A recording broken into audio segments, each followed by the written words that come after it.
Welcome to Rebecca Sounds Reveille, and this is brought to you by the Liberty Beacon and TLBTV. I want to share something that is so exciting, and that is talking about retirement. We often tend to look at financial planning from a current standpoint instead of a future standpoint, and a lot of times we do this because of our current needs. With me today, my guest has over 30 years of experience in the financial industry. He is an author, he is a spokesman, an advocate advisor. He has a number of things going on in his background, including contributing to a major news network, which I will let him share with you a little bit more about that here in a moment. But I've got to tell you, with 30 years plus in the financial industry, you really have to love it and you have to have a passion for it. And sometimes we're wondering, how do you get a passion in numbers?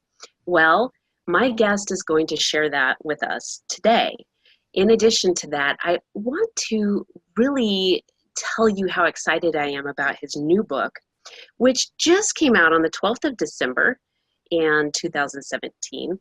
It made the Amazon #1 bestseller list. Yes, #1 by the 18th and 19th of December. That is just about unheard of. So the information that he's sharing in his book is spot on, and it is something that everyone can use, from someone who's just getting in to financial planning to even someone who is at the other end of the spectrum and they are now at retirement and wondering what to do about finances. Finances right now are extremely important. In fact, there's some new tax information that we'll also talk about with our new presidency here. And without any further ado, I would like to bring my guest, Jeffrey Small, to the show. He is the author of his new book, Turning Financial Planning Right Side Up. And he's going to share with us also how he got into the retirement aspect of financial planning and how it correlates with his free service. So without any further ado, Jeffrey Small, welcome to the show. Rebecca, thank you for having me. I am so excited about your book and the things that you have been doing to share with so many clients that you have, and also those who just come to you for consultation, on how to understand finance, money. And there's a lot that you have to talk about in relation to that with our current economic system. But before we go into that, and that's in your book, I want to ask you how you got started in financial planning and then becoming president of your own company. Well, it's funny that you asked me. I really got started when I was in high school. I was really captivated by the financial markets, so I became kind of a market historian, and I actually tell the story in the book. And one day my father asked me what I wanted to do when I was 16, and I said, well, Dad, I'm probably going to go work on Wall Street or be a broker or go into the world of finance. He said, well, how do you know? You're only 16. And I said, well, I just know. That's what I always wanted to do. And so I went ahead and got right into the business right after college. This is really exciting. And so numbers are your thing. They really are. I think that math is not focused enough when it comes to finances and financial planning. The math is really what should be your guide for adequate direction and decision making. I have to agree with you. And math is the basis to a lot of other things, including brain development and music and so on and so forth. So there's a lot here that has to do with math. And there's a lot in our current economic climate. Wouldn't you agree? Oh, sure. Absolutely. There's no doubt that, we live in a debt-ridden society, and we just hit an epic point last week of $13 trillion of domestic debt. It's never been this higher, but the numbers just keep going up. I think it's absolutely incredible. In fact, I was just having a conversation with this person the other day, and we were talking about how the national debt could be so astronomical. Do you have any thoughts on this?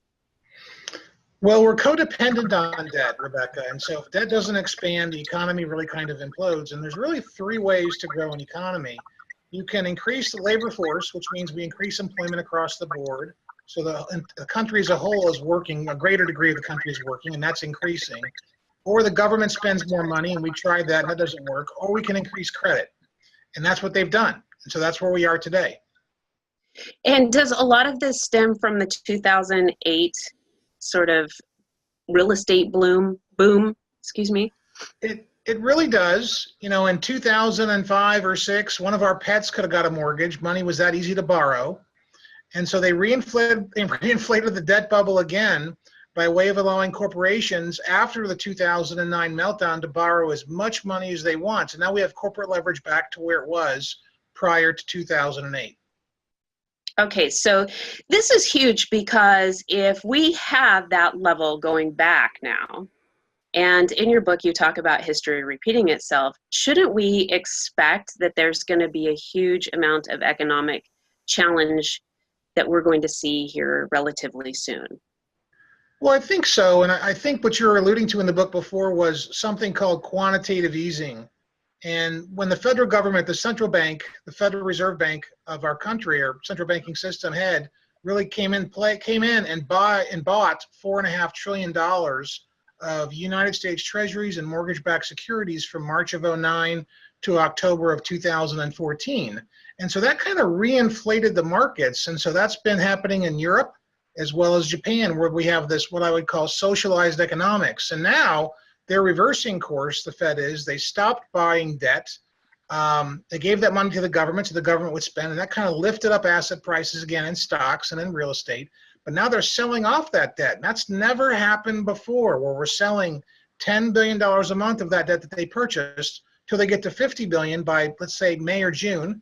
And then they're going to be selling that every month to the free market, plus raising interest rates. So we're reversing course here, and it's going to be interesting to see how that dynamic impacts the markets over the next 12 to 24 months. Yes, and there's been a lot of speculation at how concerning this is going to affect a number of people. And since we're talking about retirement right now, can you tell me what someone who is in a position where they're currently or soon to be retired is going to be facing? I'm glad you asked that. That is a very vital question.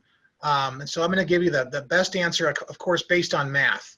And so what I say on other networks that I speak on and other radio shows that I talk about and with our clients, that if you have less than $1.5 million in savings and you're getting ready to retire or retired, you should not have any stock market exposure or risk at this time.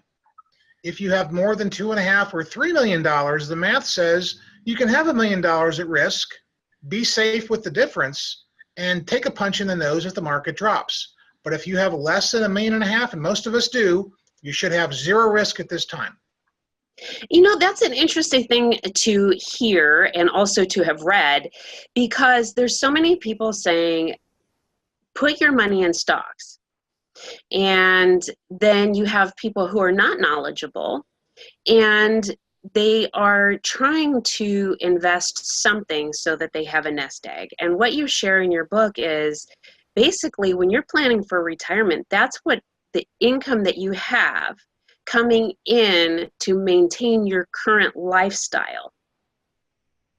That's correct. And so if you're going to start pulling out money, and the problem with my industry is when we pull out money in retirement, nobody from Charles Schwab to Vanguard or Fidelity or one of the major brokerages like Wells Fargo or Merrill Lynch will properly and adequately show you how to set up an income plan and keep the assets in an income-centered environment. So we have a chapter in the book called the Goldilocks Zone. And yes, not metaphorically, it's really connected, but it drives the point home. And so my industry is always over promoting the too hot bowl of porridge, which is the risky one. And then the too cold bowl of porridge, of course, has not enough rate of return in it. But the middle one, the moderate one, has just the right temperature. And that's what we call the Goldilocks zone, and how we can net 5% as a rate of return through dividends and interest rates and yields for the next 10 to 15 years without being market centric. And that's what folks have to have access today. They have to have access to those types of plans today, but they're dramatically underpromoted, Rebecca, dramatically. Yes, and what I like about your book and what you just said is how you really need to focus on the 5%. And there's three things, you know, the goals and your rate of return. And I'm leaving out the middle one so that your readers can look and learn for themselves on this. I don't want them to just hear. They need to really grasp the entirety of the amount of information here, because this is something that is crucial. And there are so many people who are in a position of unawareness. And I think that is one of the things that got you into the industry portion of retirees specifically, wasn't it? Well, I think so. I think that, you know, I saw a huge vacuum in my industry in the 90s. I saw everybody was bullish. And so I got to live through the crash of 87. I was just started working. I was 3 years into my career before the crash of 87. And then the bullishness of the 90s and the rest of the 80s. And then the huge crash from 2000 to 2003. And I would meet with people in 2003 and 2004, Rebecca, and their broker had them 100% at risk. The NASDAQ dropped 80%. The Dow and the S&P dropped 50. They lost 75% of their retirement savings. And I would say, you know, sir or Mr. Jones, you're not going to live long enough to recapture your losses. Right. So, you know, the industry doesn't protect or advocate for people on what the cost of risk really is. And then we went through it again in 2008 and 2009. And so now here we are at this gigantic stock market peak, the second highest valuation in 147 years, and people are getting complacent again, and they're getting sloppy with their money. And that's where they make mistakes. You know, that's really important to talk about, is the mistakes. And in your second chapter, the financial art of self-defense, or the art of financial self-defense, excuse me, I find that title extremely important, along with what you just shared, because I think we do need to be able to protect ourselves and our finances, because we have to survive. You really do. You have to survive, and you have to advocate for yourself, because no one's going to advocate more for you than you. And if you overtrust your broker or your relationship with Fidelity or your 401k, you're going to get hurt.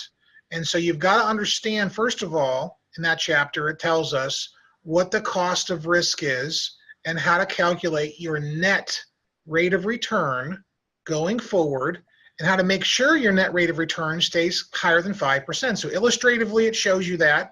And then, of course, if you can calculate these calculations yourself. If you know Excel very well, you can put the formulas in. And that's important. A lot of people don't calculate their, debt to income ratios, what's going out, what's coming in, excessive spending with different holidays such as Christmas going on. And there was a recent a media release on what Amazon sold, $1 billion in product that went out. And that number is absolutely huge. And so I think it goes back to what you were sharing earlier about how complacent people are with money. And that in itself is a risk. Would you agree? Well, sure. Complacency is definitely something that can hurt you if you have to modernize your perspective and make sure your money is modern to avoid risk. But for folks that are over 50, 120% downturn with a small management fee can cause your rate of return to slip below 2% over a 10-year period, even if the market goes up another 10 or 15% from here. So, and that's the problem with my industry. It doesn't show folks how to calculate that downward momentum in their money and what that means long-term for their money. I have to agree with you. And one of the other things that is rarely talked about is the end of like the work cycle, and then when you're embarking on Social Security. And so that is something that I really valued also in chapter 6 of your book, when you're talking about how to make Social Security work for you.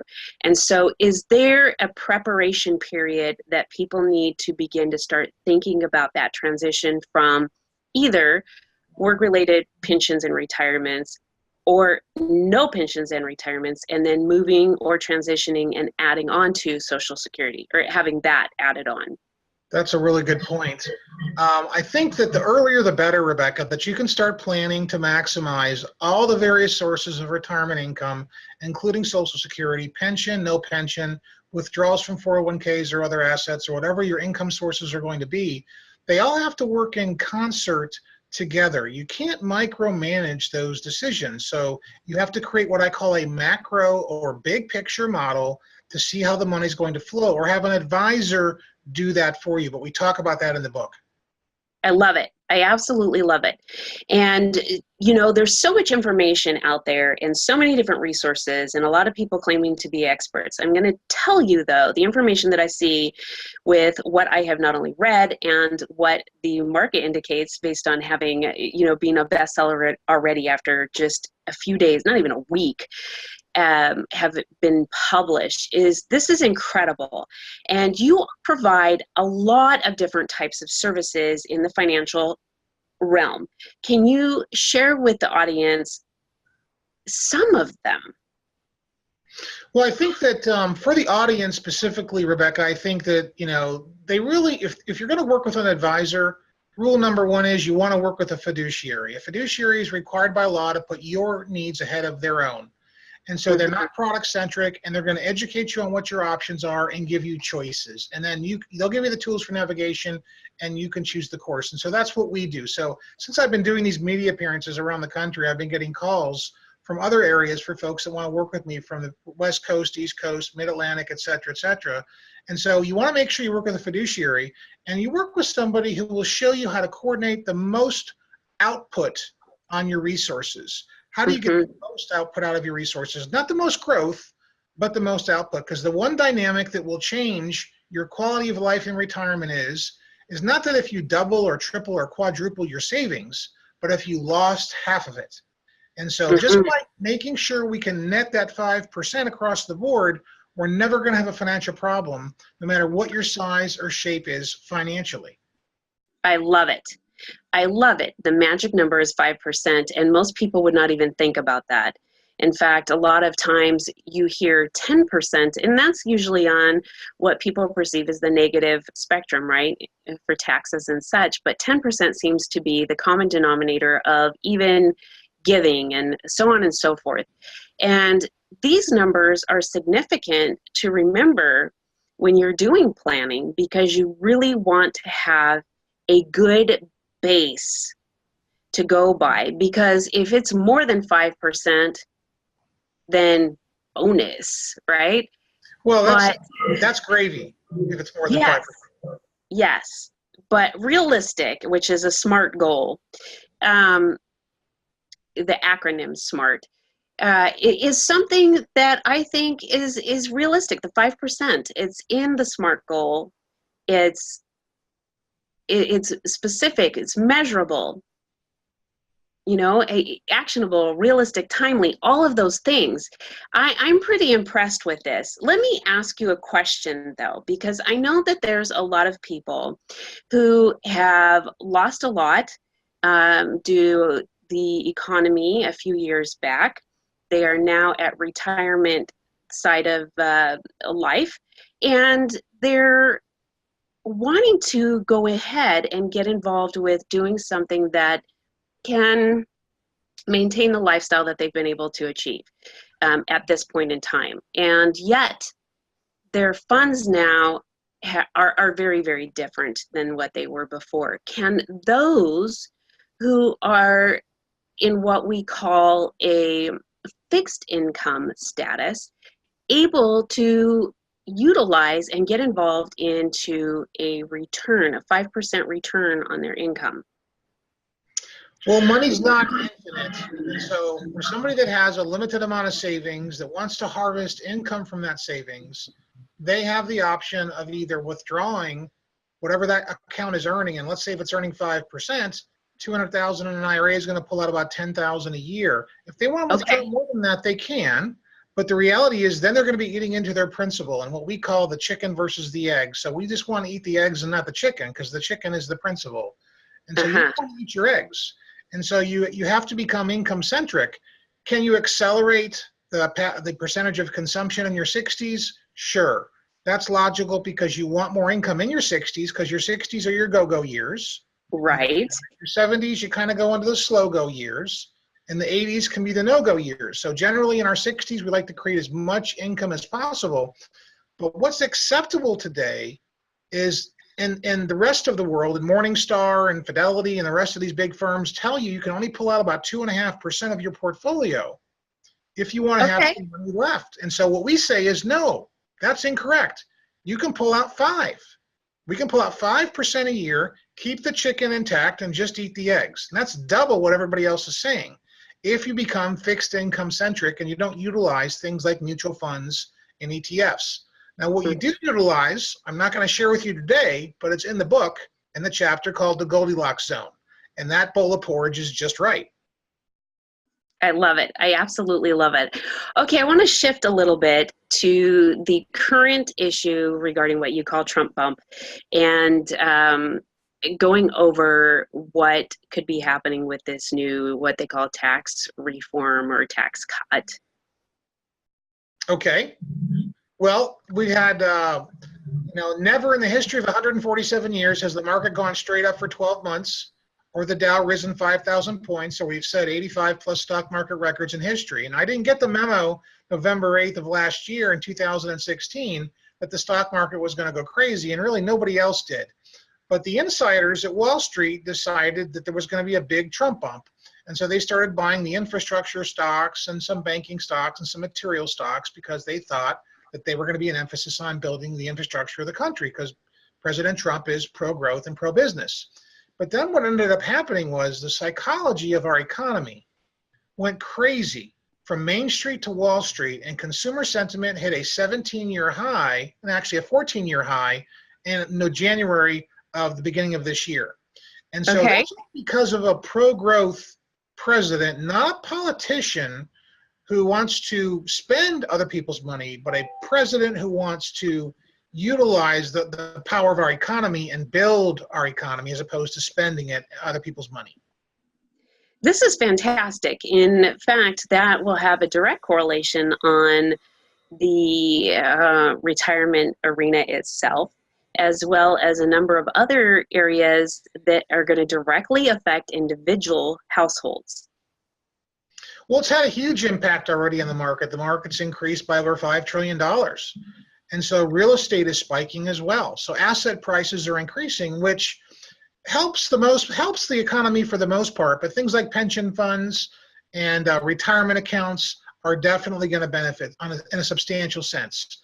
But 2018 doesn't mean the same thing is going to happen because the market kind of does what it wants.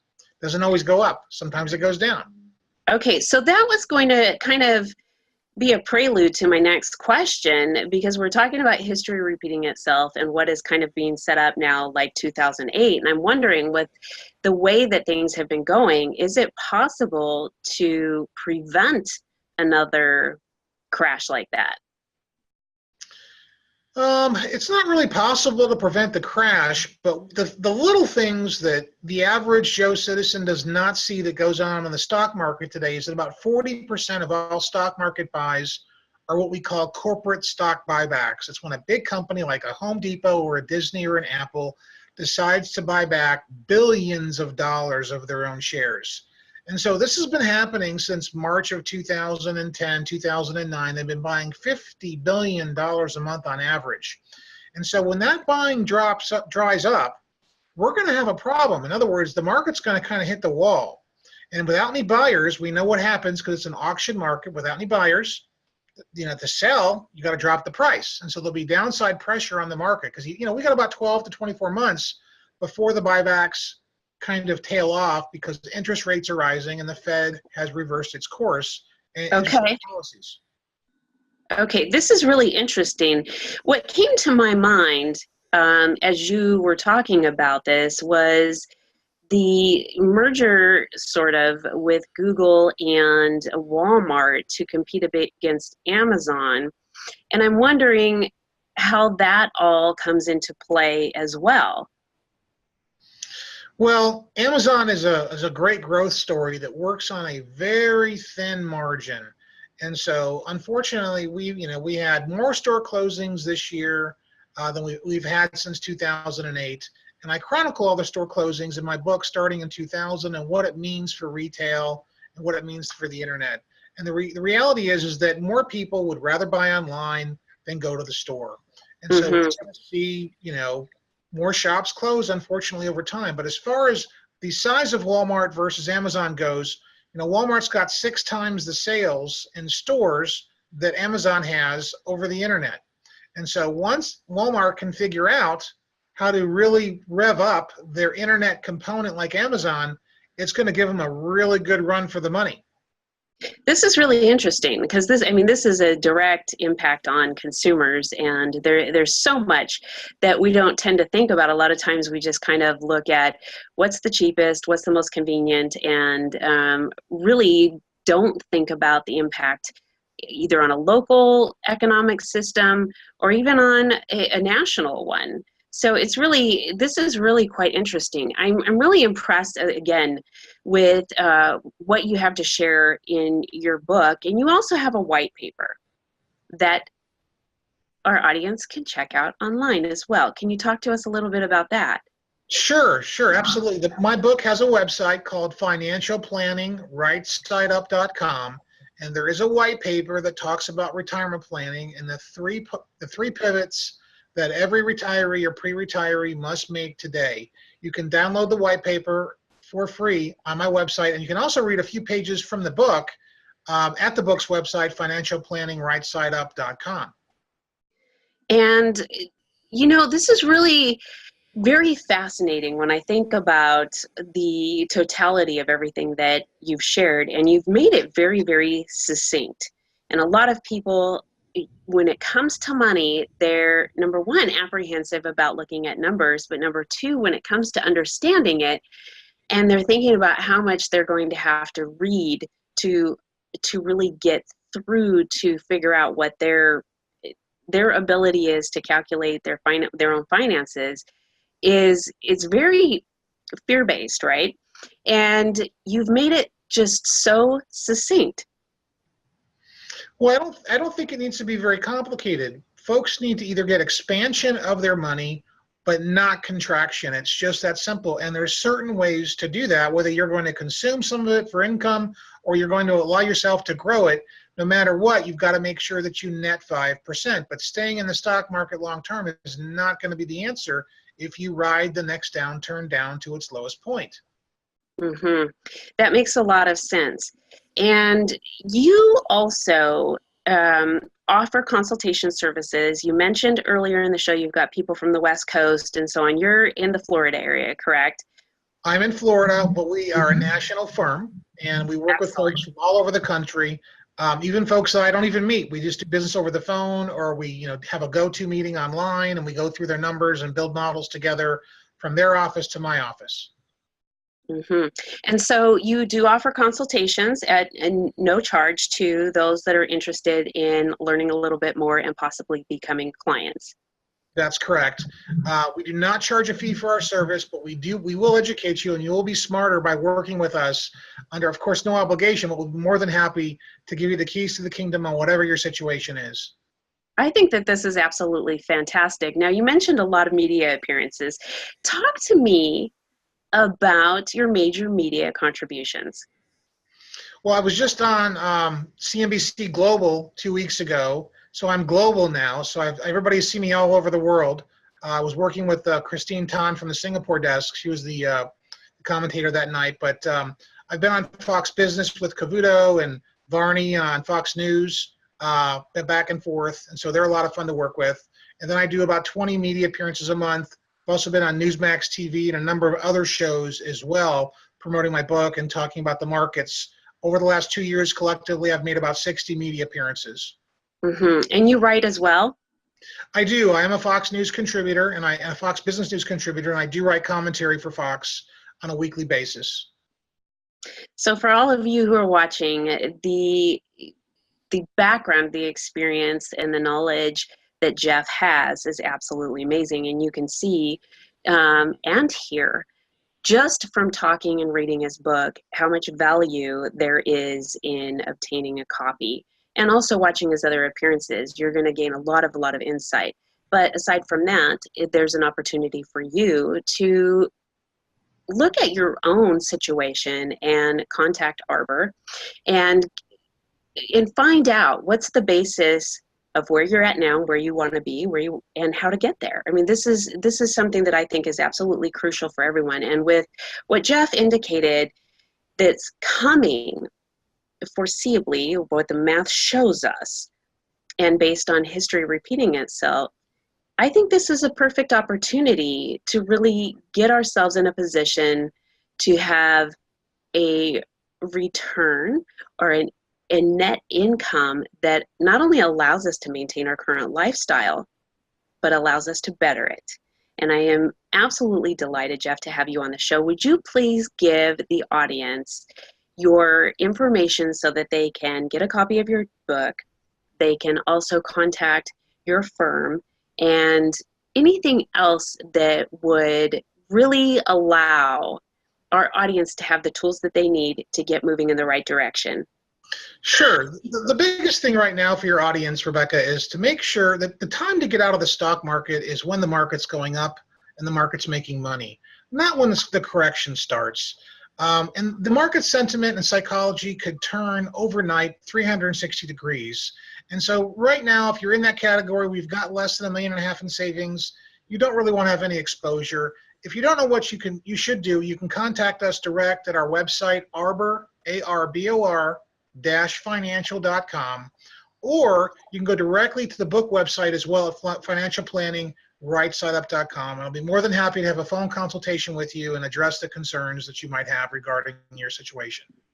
I absolutely love it. And I want to thank you so much for being on the show and wish you a very prosperous new year, as I do also to everyone who's viewing and listening in. Same to you, Rebecca. Thank you. Thank you so much. And for all of you who have not really taken the time, again, to look at your finances, now's the time. Make your New Year's resolution to sit down and do that. Get yourself in a prevention strategy instead of a recover strategy. Utilize the techniques that are in the book. Get a consultation and see what we can do to make your 2018 be far more advantageous than what you thought possible. We'd also like you to share today's episode with your friends, your family, your colleagues, as well as the links that will be in the accompanying article.